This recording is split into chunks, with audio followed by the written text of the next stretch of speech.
नमस्कार, मी साक्षी. आज आपण आलो आहोत गंधर्व एक्सेलन्स सोसायटीमध्ये. चला तर जाणून घेऊया इथल्या लोकांची प्रतिक्रिया काय आहे. तुमचं नाव? माझं नाव गौरी भोरगे. मी बी विंग 101 मध्ये राहते. आमच्या इथे पाण्याचा प्रॉब्लेम खूप आहे. एव्हरीडे आम्हाला रोज टँकर मागवावे लागतात. त्याच्यामुळे जास्तच हॅरेसमेंट होते आमची. सगळ्या बाबतीत आम्हाला त्रास आहे. हम लोग गंधर्व रहवासी हैं और गंधर्व फेज 1 से बी विंग से मैं बिलोंग करती हूँ। पानी की बहुत ज़्यादा दिक्कत हो रही है, जो पीसीएमसी आज तक हमें प्रोवाइड नहीं कर पाया। प्रॉपर पानी नहीं आता हमें। दिन में 2 दिन के बाद 1 दिन में प्रोवाइड होता है। उसकी वजह से हमें बहुत ज़्यादा टैंकर लग रहे हैं। टैक्स भी दे रहे हैं हम, महाराष्ट्र सरकार को भी टैक्स दे रहे हैं और गवर्नमेंट को भी पानी का भी टैक्स दे रहे हैं, फिर भी हमें पानी प्रॉपर नहीं मिल पा रहा है। तो हमें पीसीएमसी से ये गुजारिश है कि हमें पानी का और लाइट का प्रॉपर हमें इंतजाम करें। गंधर्व रहवासी बहुत परेशान है। लाईटचा प्रॉब्लेम तर इतका आहे ना, म्हणजे काही समजतच नाही. म्हणजे आता ह्यांनी जे सांगितलं इथे राहावंसंच वाटत नाही. आम्ही गुजरातमधून आलोय, 25 वर्ष झाले इथे राहतोय. गुजरातमध्ये कधी लाईट जात नाही. हे इथे आपण असं महाराष्ट्र गुजरात असं नाही म्हणू शकत. आता मी मराठीचे 25 वर्षापासून इथे राहतो, पण फार खराब परिस्थिती आहे. आता पाण्याची तर इतकी खराब परिस्थिती आहे का हे लोक कसे मॅनेज करतात आम्हाला माहिती आहे. पालिकेत गेलं का त्यांचे उडवाउडवीचे उत्तर असतात.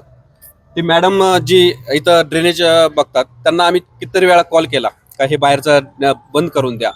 येतो बोलले, इथं येऊन फक्त बघून जायचं. त्याच्यानंतर याच्यावर काहीच प्रोसेस झालेली नाही. आत्ता जर बघितलं तुम्ही बाहेर, ते असंच पाणी जे वरच्या बिल्डिंगचं आहे युटोपियापासून, ते सगळं पाणी इथून बाहेर जात आहे. इथं कितीतरी लोकांना डेंगू. आता ह्या बिल्डिंग ही जे समोर बिल्डिंग दिसते त्याच्यातला करता माणूस गेला. एक 28 ते 30 वर्षाच्या मागच्या वर्षी माणूस गेला. त्याची मुलगी लहान 6 महिन्याची मुलगी होती. आम्ही कुणाकडे जायचं? डेंगूमुळे. सडनली चिकनगुनिया इथे एवढे पेशंट आहे. तुम्हाला कमीत कमी एक माणूस सापडेल ज्याला डेंग्यू झाला. प्रत्येक फ्लोअरला कमीत कमी एक माणूस सापडेल. इथं प्रेग्नेंट महिला आहेत त्यांना डेंग्यूचा आहे. इथं दुसरी काही सुविधा पण नाही, चांगल्या हॉस्पिटल पण नाही आहे. त्याच्यामुळं लोक आता म्हणजे इथं जवळजवळ 80 ते 90% लोकांची मानसिक परिस्थिती अशी काही इथं सोडून जावा. आता ज्याला शक्य आहे ते सोडून जातात, पण ज्याला शक्य नाही त्याला राहणं भागच आहे. पाण्याच्या विषयाबद्दल बोलायचं झालं तर बिल्डरनी ज्यावेळेस कन्स्ट्रक्शन केलं त्यावेळेस पीसीएमसीला लिहून दिलं की बाबा जोपर्यंत पाण्याची सोय होत नाही तोपर्यंत बिल्डर प्रोव्हाइड करेल. बिल्डरनी तर हँडओव्हर द्यायच्या आधीपासूनच पाणी बंद करून टाकलं आमचं. आम्हाला तेव्हापासूनच टँकर चालू आहे.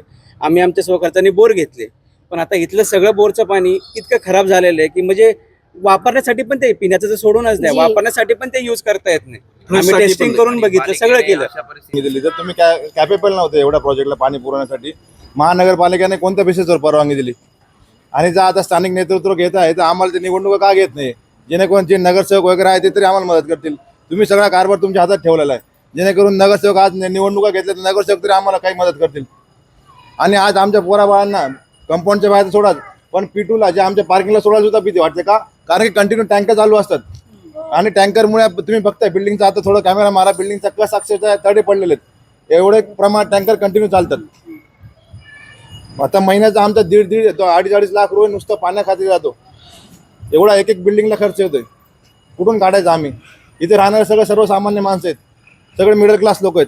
देतोय आपण महिन्याला 2400 मेंटेनन्स देतोय, तर 2400 मेंटेनन्स देण्याच्या मोबदल्यात आपल्याला काय मिळतंय तो मोठा प्रश्न आहे. म्हणजे सोसायटीत क्लिनिंग नाहीये, प्रॉपर पाणी मिळत नाहीये. पाण्याशिवाय कुठलीच गोष्ट सॅटिस्फाईड नाहीये आम्ही. म्हणजे वी आर नॉट हॅपी और we are not satisfied with this things. एवढं राहतोय, एवढा पैसा खर्च करून, एवढं मेंटेनन्स भरून, अजून हे कमिटी वाले डिस्कस करतात की आपण मेंटेनन्स वाढून तुम्हाला 24 तास पाणी करू. अजून किती मेंटेनन्स? आम्ही म्हणजे भरायचे कसे पैसे? म्हणजे जॉब करायचा आणि इकडे द्यायचा, काहीच उपयोग नाही. त्यात मिळत पण काही नाहीये. मुलं पण रडकुंडी दिला येतात, मम्मी शाळेतून आल्यावर हातपाय तोंड धुवायला पाणी नसतं. ते चिडतात अक्षरशः, मम्मी कसं हे नाही होत. कुठे येऊन आपण घर घेतलंय, शिवाय त्या मुलांच्या तोंडात हे शब्द येतात. साठवून ठेवलेलं पण पाणी टँकर चालेलं घाण चिकट असतं बादलीला. खूप ते पोरत तोंडात म्हणजे मारायला पण रेडी नाही होत तोंडावर की मम्मी हे पाणी आम्ही कसं युज करा. आपल्याला ज्या बकेट्स असतात त्या घाण होतात, त्या पुन्हा क्लीन करा. खूप प्रॉब्लेम आहेत. तुम्ही जर पर्सनली आमच्या घरी येऊन बघितलं ना, तुम्ही जर म्हणाल बापरे हे कसं सर्वाइव्ह करत असतील, कसे राहत असतील या सिच्युएशन मध्ये. म्हणजे एवढ्या मेट्रो सिटी मध्ये राहतोय. पीसीएमसी एक चांगली महानगरपालिका आहे, मोठं प्राधिकरण, तरी पण एवढं पाणी, आता एवढा पाऊस पडला तरी पण आम्हाला एवढी पूर्तता नाही होते पाण्याची. गावासारखी कंडिशन झालेली आहे. विलेज मध्ये जसं पाणी खूप असं 8 दिवसात वगैरे येतं, तसल्या फिलिंग्स कधी कधी आपल्याला इथे येतो की आपण सिटीमध्ये राहून आपल्याला विलेज सारखा फिलिंग येतो इथे. म्हणजे जेवढे मोशीतले लोक आहेत त्यांची आपण प्रतिक्रिया घेतली तर त्यांना पाण्याचा फार त्रास होता, तर त्याबद्दल तुम्हाला काय वाटतं? पिंपरी चिंचवड शहरामध्ये पूर्वी पवना धरणातनं आपण पाणी घेत होतो. ते साधारण आता 500 MLD पाणी उचलतोय आणि अधिकचं आपण MIDC कडनं काही पाणी घेतो. शहराची लोकसंख्या जवळपास 30 लाखाच्या जवळपास गेलेली आणि त्याच्यामुळं एक 12-13 वर्षापूर्वी भामासखेड आणि आंध्रा धरणातनं 267-268 MLD पाणी आपल्याला मंजूर झालं. ते पाणी बंद पाईपलाईननी आपल्याला तिथनं पिंपरी चिंचवड शहराला अपेक्षित होतं आणि एवढा मोठा कालावधी होऊन सुद्धा आजही ते पाणी आपल्याला आलं नाही. त्याच्यामध्ये डिले झाल्यामुळं आज परिस्थिती संपूर्ण परिसरामध्ये पिंपरी चिंचवडमध्ये विशेषतः त्या दिघी, चरोली, दुरुळगाव, मोशी, चिखली, तळावडे या परिसरामध्ये मोठ्या प्रमाणात पाणी टंचाई आहे आणि त्याच्यामुळं लोकांना विकत पाणी घ्यावं लागतं.